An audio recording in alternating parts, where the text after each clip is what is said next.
दोस्तों, नमस्कार।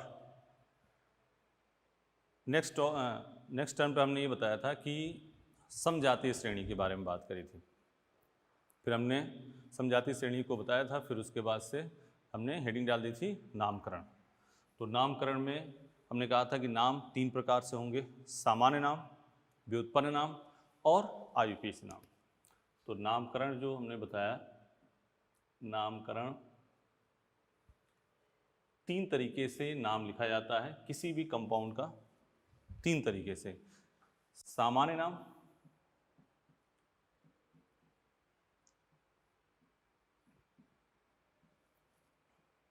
व्युत्पन्न नाम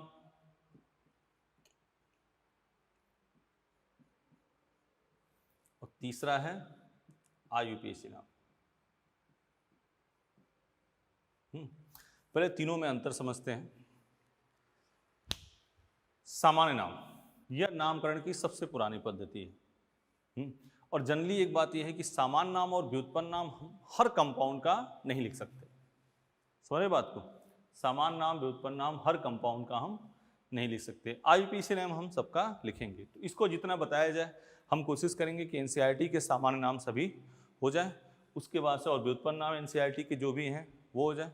आयुपीसी नेम आपका किसी का भी लिख सकते हो, ठीक है। तो पहली बात करते हैं सामान्य नाम की। सामान्य नाम नामकरण की सबसे पुरानी पद्धति है, इसका कोई विशेष आधार नहीं होता है। सामान्य नाम बेसिक समझे, अगर जो किसी के घर बच्चा पैदा होता है, अगर वो काला है, मान लो बच्चा काला है, तो उसको क्या कहते हैं?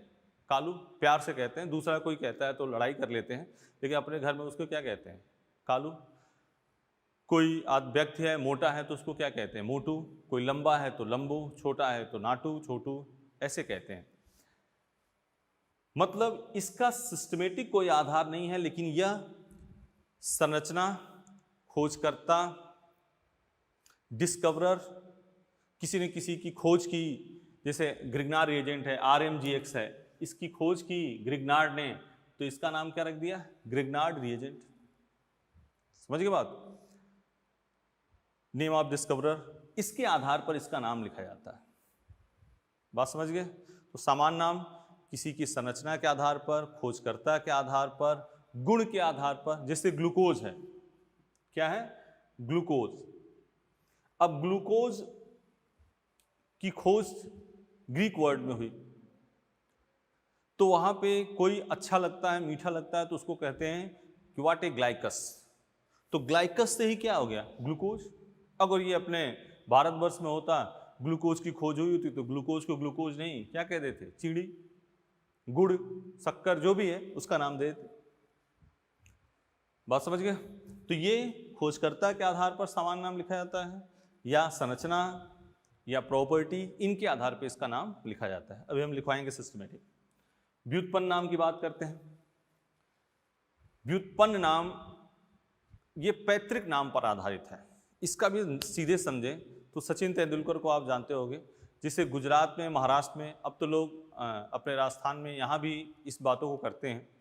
तो अगर सचिन का नाम पूरा नाम लिखा जाए तो वो लिखते हैं सचिन रमेश तेंदुलकर, मतलब अपने पिताजी का नाम आगे लगा देते हैं, ठीक है। तो सेम व्युत्पन्न नाम हर कंपाउंड का एक पैतृक होगा, पेरेंट होगा, उसी को आगे आपको लिखना है। समझ गए? तो व्युत्पन्न नाम किस पर आधारित होगा? पैतृक पे। और आयुपीसी आप किसी का नाम लिख सकते हो। हाँ, एक बात फिर दोबारा सुन लो, सामान्य नाम, व्युत्पन्न नाम सबका नहीं लिख सकते, एक लिमिटेड ही लिख सकते हो आप, ठीक है। तो शुरू करें, हेडिंग डालो सामान्य नाम।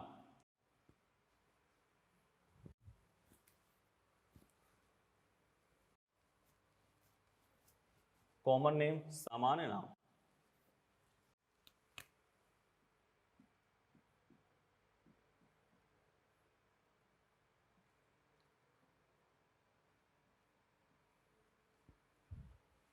लिखो पहला पॉइंट स्टार बना के। यह नामकरण की सबसे पुरानी पद्धति है। यह नामकरण की सबसे पुरानी पद्धति है, ठीक है। यह नामकरण की सबसे पुरानी पद्धति है। इसका कोई, अगला पॉइंट, अगला स्टार, इसका कोई विशेष आधार नहीं होता है, इसका कोई विशेष आधार नहीं होता है, इसका कोई विशेष आधार नहीं होता है।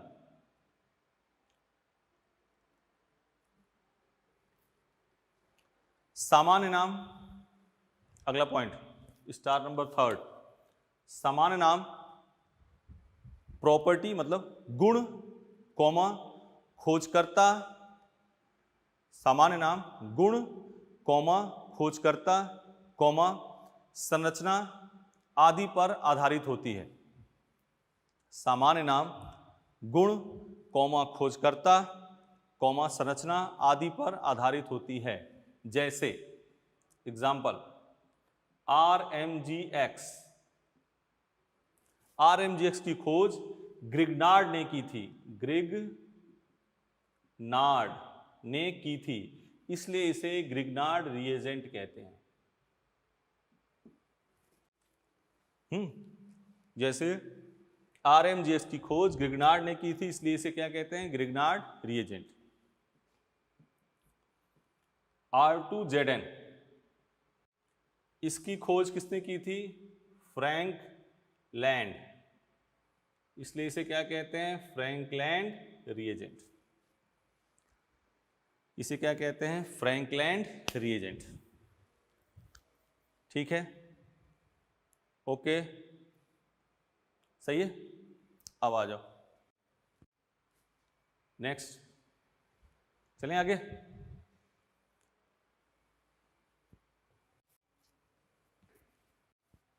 ग्रिग्नार्ड रिएजेंट होगा, फ्रैंकलैंड रिएजेंट हो गया। अब बात करते हैं अपने एल्केन का सामान्य,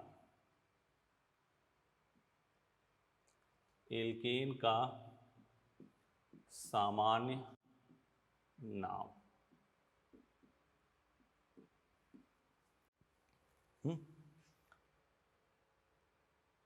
सफिक्स जो इसका होगा, सफिक्स मतलब अनुलग्न, सफिक्स मतलब अनुलग्न, ये क्या होगा, एन। सामान्य नाम अपने 8 तक ही लेना है, ज्यादा एनसीईआरटी में 8 से ऊपर नहीं है। एक कार्बन कहते हैं मेथ, 2 कार्बन कहते हैं एथ, 3 को प्रोप, ये जानते ही होंगे सब लोग, 4 को ब्यूट, 5 को पेंट, 6 को हेक्स, 7 को हेप्ट, 8 को ऑक्ट, C9 को नॉन, C10 डेक। 10 तक सामान्य नाम बहुत है, ठीक है ना। आगे 11 होगा तो अनडेक, 12 है तो डूडेक, ऐसे लिख लेंगे, लेकिन पहले इतना लिखो, देख लो इसको।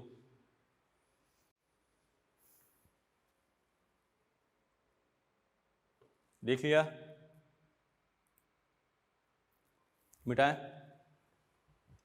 मिटा दें, चलो।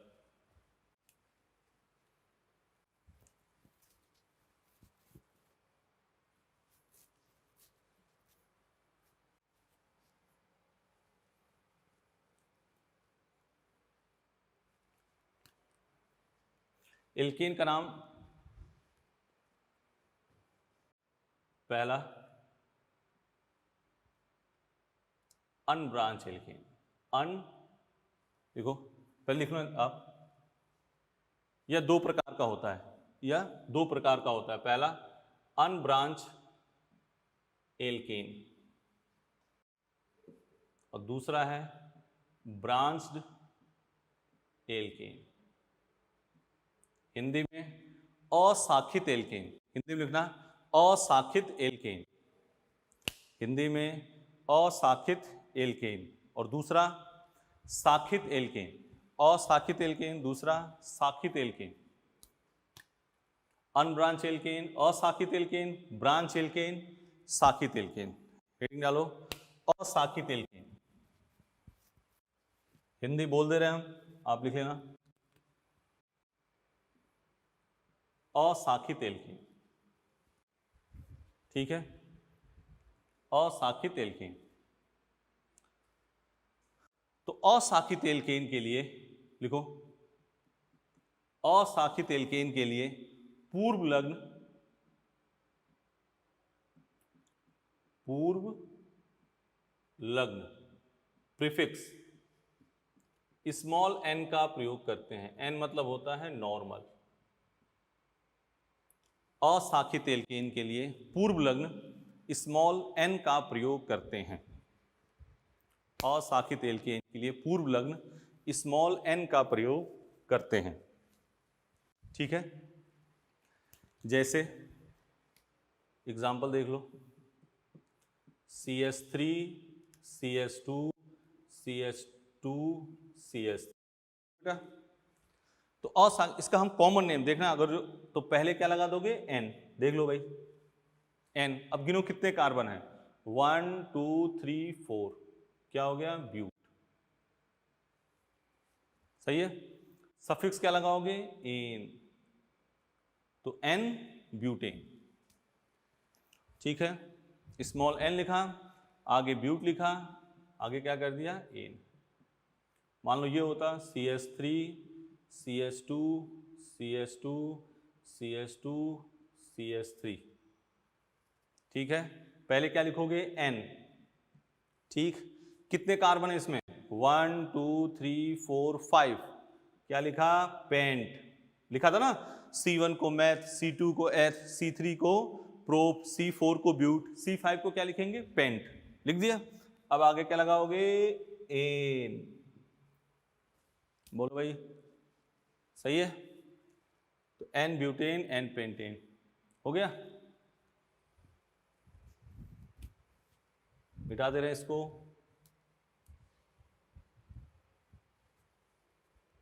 मान लो 6 कार्बन होता, 6 carbon, CH3 CH2 CH2 CH2 CH2 CH3।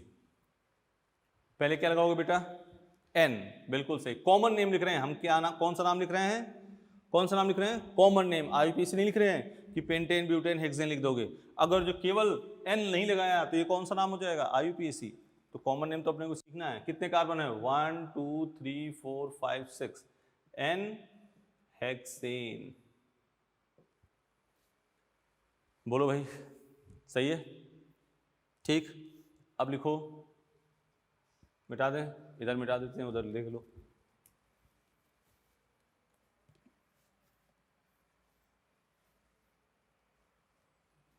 अब लिखो, हेडिंग डालो, शाखित एल्केन, ब्रांच एल्केन, शाखित एल्केन, ब्रांच एल्केन, कौन सा, शाखित, ठीक है। लिख लिया, स्टार बना के लिखो यहां पे। देखो, यदि सेकेंड लास्ट कार्बन, अंतिम द्वितीय कार्बन, यदि सेकेंड लास्ट कार्बन पर CH3 समूह लगा हो, एक ही की बात कर रहा, लगा हो, तो पूर्व लग्न आइसो, आइसो इंग्लिश में लिखना भाई, क्योंकि नाम है तो वहां इंग्लिश में सेम, आइसो का प्रयोग करते हैं। सही है। यदि अंतिम द्वितीय कार्बन पर CH3 समूह लगा हो तो पूर्व लग्न आइसो का प्रयोग करते हैं।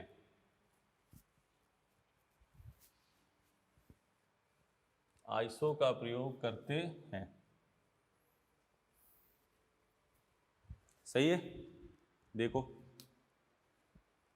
Example, CH3 CH CH3 CH3। देख लो, ये अंतिम मानो, इधर से देखो, ये अंतिम है, ये क्या है, अंतिम द्वितीय कार्बन, इस पर क्या लगा है, CH3। तो जैसे लगा है तो तुरंत इसको क्या लिखोगे, आइसो लिख दिया बेटा। क्या लिख दिया, आइसो।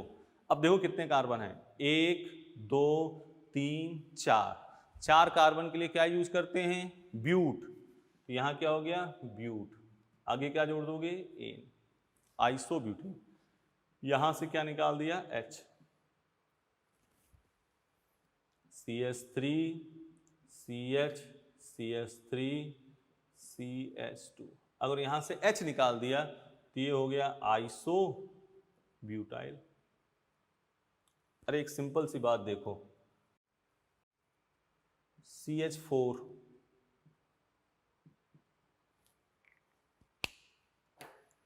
इसको कहते हैं मीथेन। क्या कहते हैं, मीथेन। और यहां से H निकाल दिया, H निकाला तो CH4, ये क्या हो गया, मिथाइल। बोलो सही है, देख लो। तो वहीं आइसोब्यूटेन से जब H निकालेंगे तो क्या हो जाएगा, आइसो ब्यूटाइल। मीथेन से H निकाला तो क्या हो गया, मिथाइल। तो आइसोब्यूटेन से H निकालेंगे तो क्या हो जाएगा, आइसोब्यूटाइल। सही है, चलो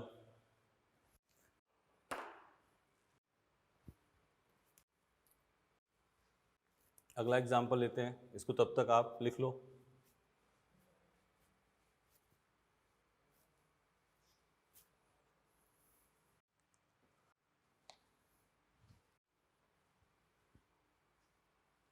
देखो अगला example, CH3 CH CH3 CH2 CH3।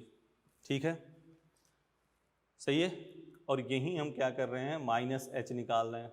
कहाँ से, यहाँ से, CH3 H CH3 CH2 CH2। ये क्या है, आइसो पेंटेन। सही है, और इसका नाम क्या हो गया, आइसो पेंटाइल। बोलो भाई सही है, छापो इसको, लिख लो जल्दी।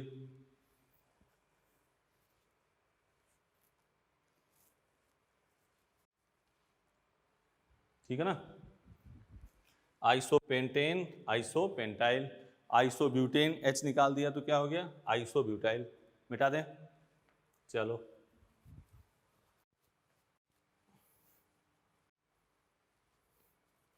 क्या कहा हमने, कॉमन नेम एल्केन की अगर शाखा है, अगर अंतिम द्वितीय कार्बन पर CH3 ग्रुप लगा है, अंतिम द्वितीय कार्बन पर क्या लगा हो, CH3 ग्रुप, तो क्या यूज करोगे, आइसो। जैसे एक एग्जांपल और लेते हैं, देखो CH3 CH CH3 CH2 CH2 CH3 -H CH3 CH CH3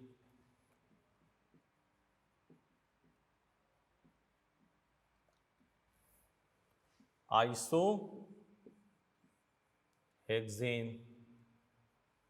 ये क्या हो जाएगा, आइसो, आइसो बोलो, शाबाश, आइसो हेक्साइल। सही है, आइसो हेक्सेन 3 3 6, आइसो हेक्साइल। सही है बात, कोई दिक्कत, आइसो हिंदी में लिखोगे बेटा तो भी यही है, आइसो हेक्सेन ही लिखना पड़ेगा आपको, आइसो हेक्साइल लिखना पड़ेगा। सही है, चलो आगे चलते हैं, इसमें कोई लफड़ा नहीं है। अब इसमें 2 मुद्दा है अपवाद। अभी देखो आपको याद करने वाला पहला 2 चीज आज देंगे, ठीक है ना। क्वेश्चन लिखो, मिटा रहे हैं इसको हम।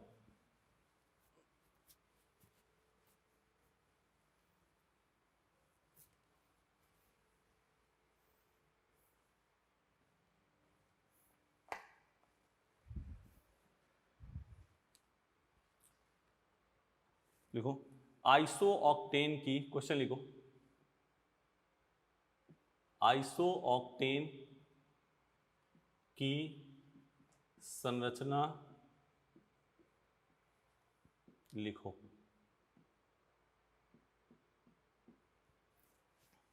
ठीक है, आइसोऑक्टेन की संरचना लिखो। देखो जब हम लोग पढ़ते थे पहले तो आइसोऑक्टेन ऐसे लिखा जाता था, CH3, तुम लोगों को भी ध्यान ऐसे लिखते होगे, CH3 CH2 CH2 CH2 CH2, कितने हो गए, 3 2 5 2 7 CH3। ये क्या है, गलत है। ठीक है ना, इंपॉर्टेंट भी कर लेना इसको, क्योंकि आइसोऑक्टेन साइंटिस्टों ने ये कहा कि ये चेन बहुत लंबी हो गई, इसलिए ये इसमें एग्जिस्ट नहीं करेगा, इसमें क्या हो जाएगा, आइसोमराइज ब्रांचिंग क्रिएट हो जाएगी। तो आइसोऑक्टेन ये ना हो के आइसोऑक्टेन की ये संरचना है।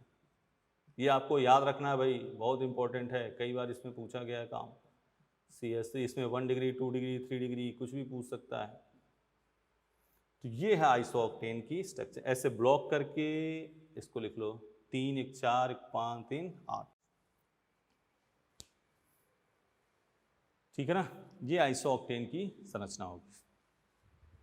बोलो सही है, इसमें कोई दिक्कत? तो आप आइसोऑक्टेन के एक्सेप्शन ये ध्यान रखना इंपॉर्टेंट है, ये आइसोऑक्टेन की संरचना नहीं होगी, ये मिटा दिया हमने, ये नहीं होगी। आइसोऑक्टेन की संरचना कौन सी होगी, ये देख लिया। ठीक है ना, एक और एक्सेप्शन है इसमें, वो आपको याद रखना। अब इसमें कुछ भी क्वेश्चन पूछ सकता है कि आइसोऑक्टेन में 1 डिग्री कार्बन की संख्या कितनी है, आइसोऑक्टेन में 1 डिग्री हाइड्रोजन की संख्या कितनी है, आइसोऑक्टेन में 2 डिग्री हाइड्रोजन की संख्या कितनी है, आइसोऑक्टेन की लॉन्गेस्ट चेन में कितने कार्बन है। तो ये लॉन्गेस्ट चेन हुआ, देख रहे हो ना। तो आइसोऑक्टेन की लॉन्गेस्ट चेन में कितने कार्बन होंगे, 1 2 3 4 5। तो सब बातें लिख सकते हो, लिख लो। आइसोऑक्टेन की लॉन्गेस्ट लंबी श्रृंखला में, आइसोऑक्टेन की लंबी श्रृंखला में 5 कार्बन उपस्थित हैं। आइसोऑक्टेन की लंबी श्रृंखला में 5 कार्बन उपस्थित हैं। ठीक, ठीक है ना। एक और लिख लो, एक और एक्सेप्शन याद करने वाली बात लिख लो, ट्रिप्टेन। ट्रिप्टेन ऐसे ब्लॉक बनाया ट्रिप्टेन, इसको भी आपको याद रखना है, CH3 CH CH3 C CH3 CH3 CH3, ये है आपका क्या, ट्रिप्टेन। 4 3 7 है ना। तो ये ट्रिप्टेन की ये संरचना है, आइसोऑक्टेन के दोनों आमने सामने हैं, देख लो। इसको आपको याद रखना है और कोई दिक्कत है नहीं, आगे का तुमसे पूछेगा नहीं। आइसोब्यूटेन, आइसोपेंटेन, आइसोहेक्सेन, जैसे आइसोब्यूटेन आइसोब्यूटाइल लिखा था ना, तो PMT में आया क्वेश्चन है वो, आइसोब्यूटाइल की संरचना कौन सी होगी। ठीक है, अगला बिठा दे रहे हैं अब।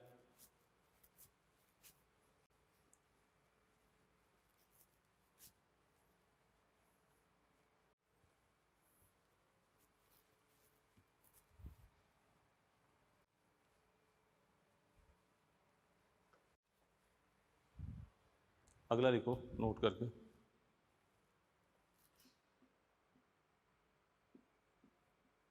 यदि सेकेंड लास्ट कार्बन पर 2 CH3 समूह, 2 CH3 समूह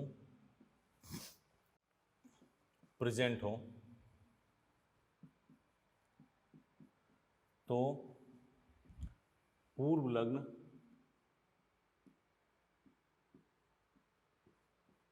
नियो का प्रयोग करते हैं। यदि अंतिम द्वितीय कार्बन पर 2 CH3 समूह उपस्थित हों तो पूर्व लग्न नियो का प्रयोग करते हैं। ठीक है, लिख लिया। यदि अंतिम द्वितीय कार्बन पर 2 CH3 समूह लगे हों तो पूर्व लग्न नियो का प्रयोग करते हैं। मिटा दें, एग्जाम्पल अब इसके कर दे रहे हैं। अगर एक CH3 है तो आइसो का प्रयोग, 2 CH3 है तो नियो का प्रयोग। यही बात तो है। देखो एग्जाम्पल CH3 CH, इसमें कोई एक्सेप्शन नहीं होगा। CH3 CH3 CH3 CH3 CH3 CH2 CH3 CH3 CH3 CH3 CH2 CH2 CH3 CH3 CH3 CH3 CH2 CH2 CH2 CH3। ठीक है, 4 एग्जाम्पल लिख दिए हमने। चलो आ जाओ, यहां से देखो, ये है अंतिम द्वितीय कार्बन पर 2 CH3, क्या यूज करोगे? नियो। 1 2 3 4 5 neo pentane. ठीक है ना। अंतिम द्वितीय कार्बन पर 2 CH3, क्या लिखोगे? पहला काम तो नियो लिख दिया। बोलो बेटा कितने कार्बन है? 1 2 3 4 5 6, हेक्सेन। सीधी बात, यहां आ जाओ, बोलो अब तुम लोग को बताना है। पहले क्या लिखें? 2 CH3 ना, क्या लिखें? आइसो की नियो? एक CH3 है तो आइसो, 2 CH3 है तो नियो। तो यहां क्या लिख दिया? नियो। कितने कार्बन है? 3 5 6 7, 3 4 7 नियो हेप्टेन। ठीक है ना। यहां क्या लिखोगे? नियो। 4 2 6 2 8 neo octane. ये बात तो है, कोई दिक्कत? आइसोनियो की बात हो गई। ठीक, मिटाते हैं इसको। देख लो इसको, लिख लो एक बार। एक CH3 ग्रुप होगा तो क्या यूज करेंगे? आइसो। और 2 CH3 ग्रुप होगा तो क्या यूज करेंगे? नियो। सही है, मिटा दें। चलो भाई,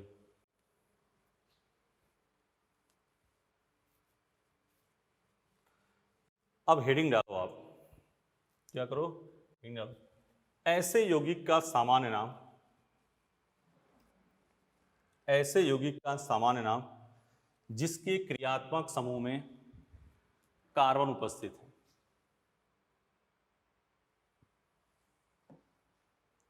ऐसे यौगिक का सामान्य नाम जिसके क्रियात्मक समूह में कार्बन उपस्थित है।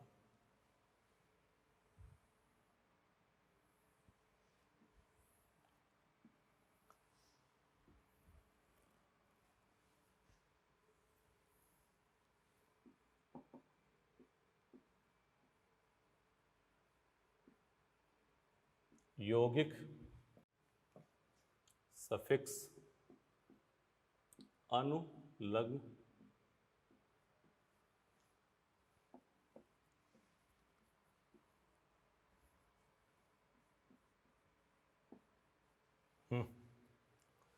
इसका सफिक्स होगा इक एसिड। ध्यान सुनना, ओइक एसिड मत समझ लेना। ओइक एसिड IUPAC में होता है। ये अपने क्या लिख रहे हैं? सामान्य नाम। CHO aldehyde.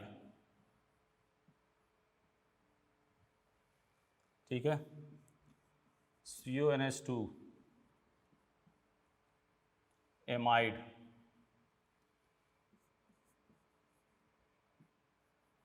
O nitrile.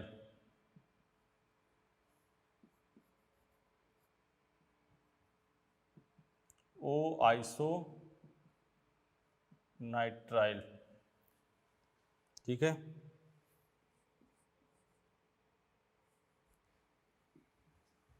Ill chloride.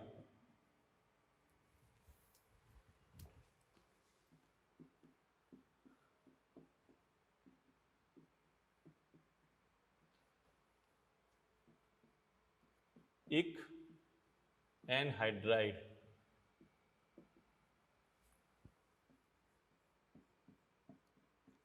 OR alkyl dash dash 8। Example से समझ पाओगे, अभी तो पहले लिख लो सब लोग, 8 ऐसे बना के पहले लिख लो। ये है यौगिक कंपाउंड, मतलब यौगिक सफिक्स अनुलग्न इसका है। COOH का सफिक्स है इक एसिड, CHO का है एल्डिहाइड। यहाँ जो लिखा है कॉमन नेम के लिए है, IUPAC अपने नहीं चल रहा अभी, तो क्या चल रहा है सामान्य नाम। CHO aldehyde, CuNH2 amide, CnO nitrile, NCO आइसोनाइट्राइल। दोबारा जानबूझ के बोल रहे हैं, देख लो, इक एसिड, जिसको हिंदी में लिखना है यही चीज हिंदी में, लेकिन इंग्लिश में लिखो तो अच्छा है बेटा। Ic acid, aldehyde ALDEHYDE aldehyde, amide AMIDE amide, o nitrile ONITRILE o nitrile, o isonitrile OISONITRILE, yl chloride YLIL CHLORID। ठीक है, ये है anhydride, ic anhydride, alkyl alkyl dash dash dash 8। हो गया।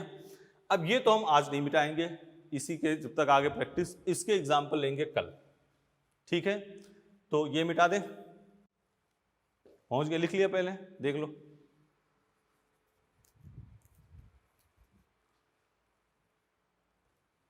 ये अपने रहेगा, और ये अलग से लेंगे तब भी लिख लेंगे। लिख लिया, CO इक anhydride, COR alkyl dash dash 8।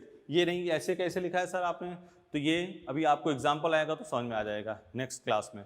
अभी तो हम इसके बारे में बात करेंगे 6 के। ठीक है, ये मिटा दें, बोलो। CO इक IC इक anhydride, COR alkyl dash dash 8। ठीक, अब आओ बात करते हैं, ये अगर नहीं भी लिखा है तो फिर नेक्स्ट टर्म पे हम इस पर लिखेंगे दोबारा। अब देखो बात, अब यहां से ये हम जानबूझ के मिटाएंगे नहीं, बोर्ड पे आगे सामने रहेगा आपके। अब नोट नंबर 1 लिखो, नोट नंबर 1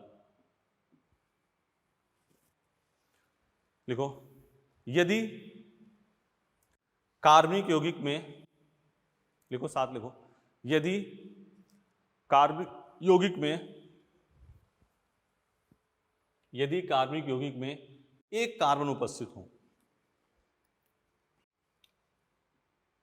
यदि कार्बनिक यौगिक में एक कार्बन उपस्थित हो, तो पूर्व लग्न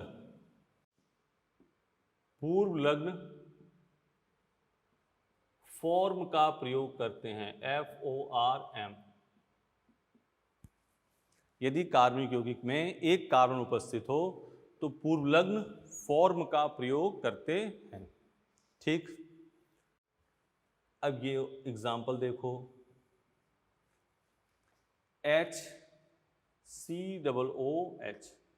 देखो, इसका सिस्टमेटिक आधार नहीं, लेकिन आपको ऐसी ट्रिक बताएंगे कि इसमें पूरी NCERT आपकी 11-12 की दोनों की एक जगह कंबाइन कर देंगे, तो आपको 80% जो कॉमन नेम बच्चे याद करते हैं वो याद नहीं। जब हम लोग पढ़ते थे, तो जब हम लोगों ने पढ़ा, जब बीटेक वगैरह की तैयारी इस सब कर रहे थे, तो उस समय याद करना पड़ता था। अब आजकल अपनों ने बच्चों द्वारा, अपनों द्वारा ये सब ट्रिक बता दी गई, तो अब याद करने की जरूरत नहीं है। अगर एक कार्बन है तो पूर्व लग्न क्या लगेगा, for. Example HCN, HCHO, HCONH2।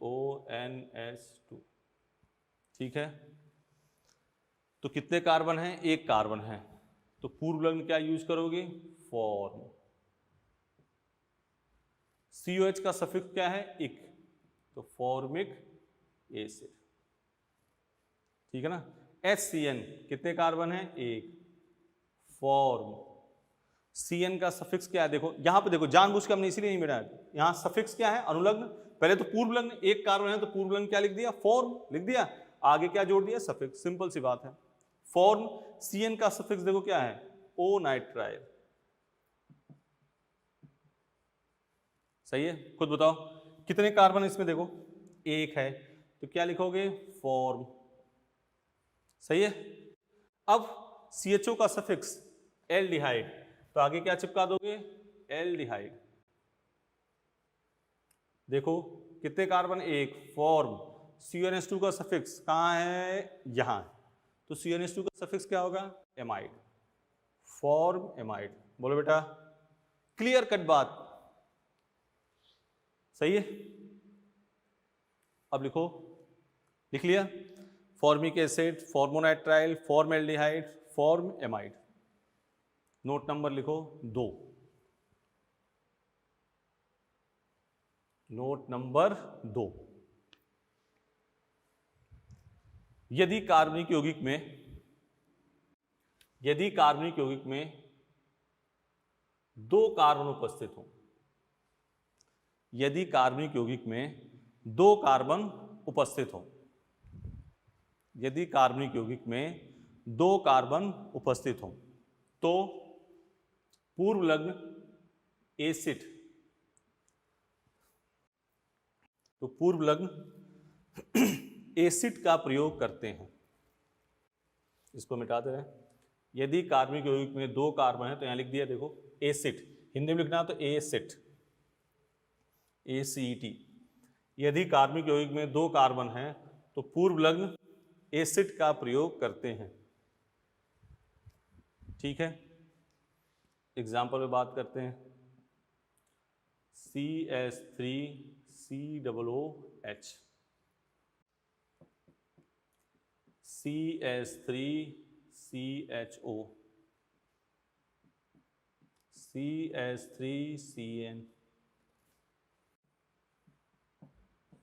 CH3CONH2। सही है, देख लो। हमने नोट नंबर 2 क्या लिखा? यदि कार्बनिक यौगिक में दो कार्बन है तो पूर्व लग्न एसिड का प्रयोग करते हैं। अब देखो इसमें कितने कार्बन हैं? 1 2। पहले क्या लिख दोगे? एसिड लिख दिया। अब देखो COH देख रहे हो, कहाँ है COH? COH कहाँ है? यहाँ है। इसका सफिक्स क्या है? एक एसिड, एसिटिक एसिड। बोलो सही है। अगले का देखो तुम, नीचे वाले का देखो, नीचे वाले का क्या होगा? CH3CN, कितने कार्बन हैं? 2। एसिड, ये तो लिखना पड़ेगा एसिड। CN का सफिक्स CN CN CN, ये है CN, इसका सफिक्स क्या है? O nitrile, O nitrile. बोलो बेटा, सिंपल सी बात। ये देखो कितने कार्बन हैं? 2। एसिड, कितने सफिक्स CHO का सफिक्स एल्डिहाइड, तो एसिटल डिहाइड। कितने कार्बन हैं? 2 कार्बन, एसिड, आगे एमाइड। सही है, देख लो भाई, एसिड एमाइड। सही, आगे आ जाओ, मिटा दे। Note number 3, note number 3। ये देखो जानबूझ के कि बेटा आपको ये याद रहे, जब नेक्स्ट टर्म पे आपने बात करें, कल की बात करें, तो ये आपको सबको याद होना चाहिए। सफिक्स याद रहेगा तो कुछ है ही नहीं।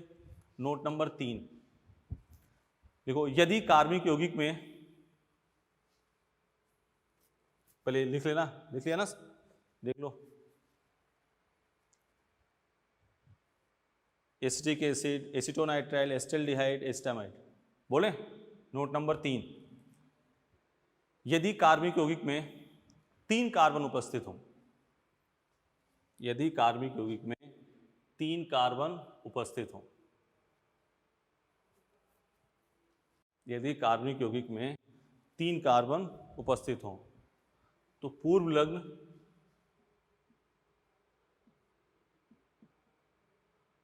प्रोपियोन, तो पूर्व लग्न प्रोपियोन का प्रयोग करते हैं। यदि कार्बनिक यौगिक में 3 कार्बन उपस्थित हो तो पूर्व लग्न प्रोपियोन का प्रयोग करते हैं।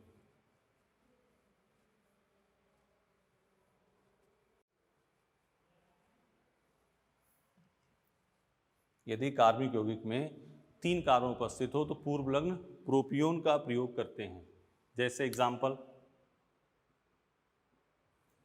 CH3 CH2 COOH। देख रहे हो, हम चाह रहे हैं कि यही याद हो जाए सबको। CH3 CH2 CHO, CH3 CH2 CONH2, CH3 CH2 CN। ठीक है, कितने कार्बन है इसमें? 3। क्या लिखोगे? Propionic acid. ठीक है, कितने कार्बन है? 3। क्या लिखोगे? प्रोपिओन, आगे एल्डिहाइड। ठीक है, कितने कार्बन है? 3। प्रोपियोन, आगे एमाइड। प्रोपिओन ओ नाइट्राइल, है ना। CN का सफिक्स क्या है? ओ नाइट्राइल। बोलो, तुरंत इसको छापो। ये याद होना चाहिए, नेक्स्ट टर्म पे आके आपसे तुरंत यही पहला काम यही पूछेंगे, ये सबको आना चाहिए सफिक्स। इसे देखो, इसको मिटाया नहीं हमने, समझ गए बेटा, कि सबका सफिक्स आपको याद रहे। जब सफिक्स याद रहेगा, प्रीफिक्स लिख रहे हैं, 1 कार्बन के लिए क्या बताया? प्रीफिक्स फॉर्म, 2 कार्बन के लिए एसिड, 3 कार्बन के लिए प्रोपियोन।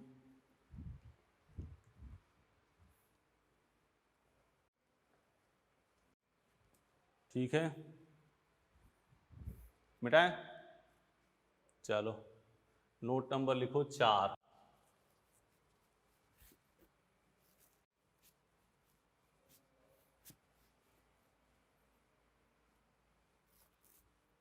ऐसे 10 नोट होंगे। नोट नंबर 4, ठीक है। देखो, यदि कार्बनिक यौगिक में यदि कार्बनिक यौगिक में 4 कार्बन उपस्थित हों, यदि कार्बनिक यौगिक में 4 कार्बन उपस्थित हों, ठीक है ना, यदि कार्बनिक यौगिक में 4 कार्बन उपस्थित हों तो पूर्व लग्न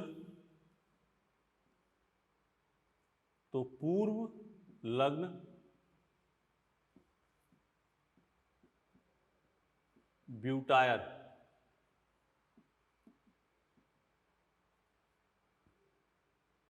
यदि कार्बनिक यौगिक में 4 कार्बन उपस्थित हो तो पूर्व लग्न ब्यूटायर का प्रयोग करते हैं।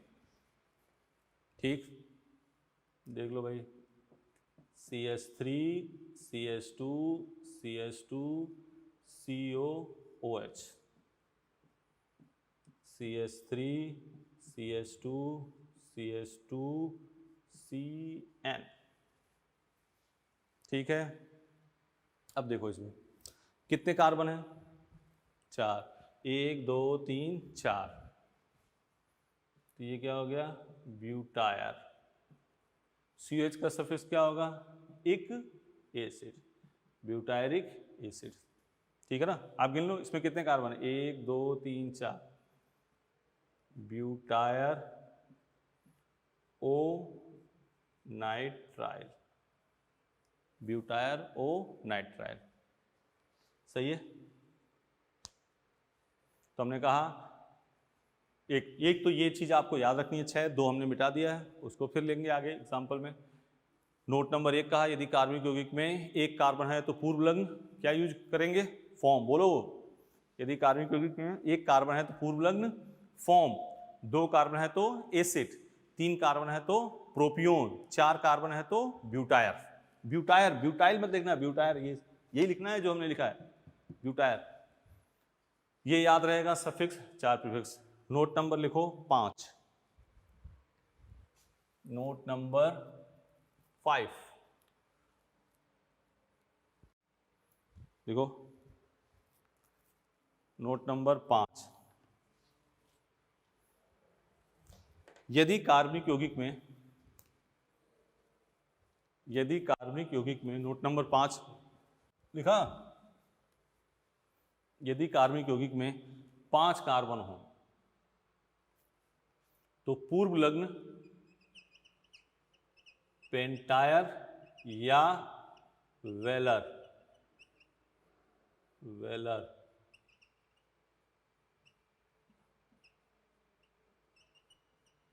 पेंटाइल नहीं है इसलिए हमने हिंदी भी लिख दी इसकी, पेंटायर ही लिखना है, पेंटायर PNTYR।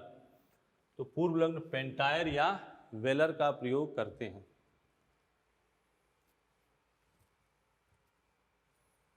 ठीक है,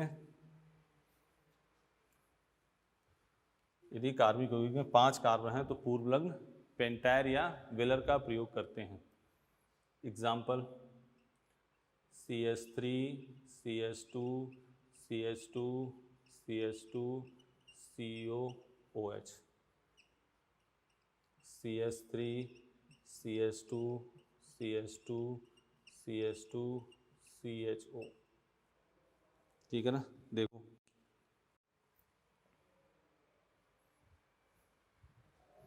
यदि कार्बनिक यौगिक में 5 कार्बन हो तो पूर्व लग्न क्या यूज करोगे, पेंटायर या वेलर। ठीक है, कितने कार्बन गिनो, 1 2 3 4 5, सही है।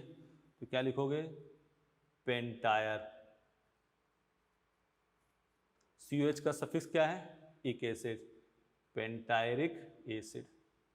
या इसका नाम और 5 कार्बन के लिए क्या यूज करते हैं, वेलर, या इसका नाम ये भी हो सकता है वेलर, आगे क्या जोड़ दोगे, इक एसिड, वेलरिक एसिड। सही है, यह है कितने कार्बन है, 1 2 3 4 5, तो इसको लिखोगे पेंटायर। ठीक है, एल्डिहाइड, या इसका और नाम क्या हो जाएगा, वेलर एल्डिहाइड। बोलो, सही है, कोई दिक्कत। हाँ, तो आज की बात हमने जो करी उसके पहले बात करते हैं। सामान्य नाम लिखा, हमने कहा इसका कोई सिस्टमेटिक मेथड नहीं है, इसका संरचना खोज करता है, इसके आधार पे इसका नाम लिखा जाता है। पहला हम लिखा है एल्केन, सिंपल है तो हम उसमें क्या लगा देंगे, small n, butane pentane hexane heptane octane, जो मन करे वो लिख लो। शाखा है, अगर एक CH3 ग्रुप है तो क्या यूज करोगे, iso, iso butane pentane. Exception कहाँ पे है, आइसो ऑक्टेन और ट्रिप्टेन, ये 2 स्ट्रक्चर आपको याद रखने हैं। आइसो ऑक्टेन और ट्रिप्टेन ये याद ही रखना है, इसका कोई कुछ नहीं कर सकते। फिर हमने कहा अगर अंतिम द्वितीय कार्बन पर 2 CH3 लगे होंगे, क्या लगे होंगे, 2 CH3, तो पूर्व लग्न क्या यूज करोगे, neo, neo pentane, neo hexane, इसमें कोई अपवाद की बात नहीं। फिर हमने हेडिंग डाली, ऐसे यौगिक का सामान्य नाम जिसके क्रियात्मक समूह में क्या हो, कार्बन हो। तो हमने ये पहले सीरीज ऐसे लिख दिया, सब में देखो कार्बन ही तो है, कीटोन को इसमें शामिल नहीं करते हैं, हाँ, तो अलग से उसको लिखेंगे। CN है, NC है, COCl और 2 और लिखे थे, एनहाइड्राइड और एस्टर का, इसके सबके सफिक्स लिखे। फिर नोट नंबर 1, 5 तक आज मामला हुआ है। नोट नंबर 1 लिखा, यदि कार्बन 1 कार्बन होगा तो पूर्व लग्न फॉर्म और आगे लगा दिया सफिक्स, 2 कार्बन है तो एसिड, आगे लगा दिया सफिक्स, 3 कार्बन है प्रोपियोन, आगे सफिक्स, 4 कार्बन है ब्यूटायर, आगे क्या लगा दिया, सफिक्स, जो भी दिए रखा हो, कुछ भी नाम लिख सकते हो। 5 कार्बन है तो पेंटायर या वेलर, आगे क्या लगा दिया, सफिक्स। ठीक है बेटा, कल आगे अपने 5 और करेंगे, फिर जो इधर 7 और 8 2 मिटाए हैं ना, उसको फिर आगे उसी में कंटिन्यू करेंगे, उसके एग्जाम्पल अलग से लेंगे। ठीक है बेटा, ध्यान से आराम से पढ़ो, लॉकडाउन का फ़ायदा उठाओ, आराम से पढ़ा, जैसे जैसे आपको सिस्टम बॉस बताते हैं वैसे आपको पढ़ो। फिर उसमें इसीलिए इतने 4-4 3-3 2-2 5-5 एग्जाम्पल अलग से लिख रहे हैं कि आपको कोई दिक्कत ना हो। आराम से कॉपी पेन लेके उसको एक बार देखा, फिर एक बार खुद लेके लिख लिया। ठीक है बेटा, कोई दिक्कत नहीं है, आराम से 5 रूल तक हो जाए काम, कर लोगे ना। चलो, थैंक यू।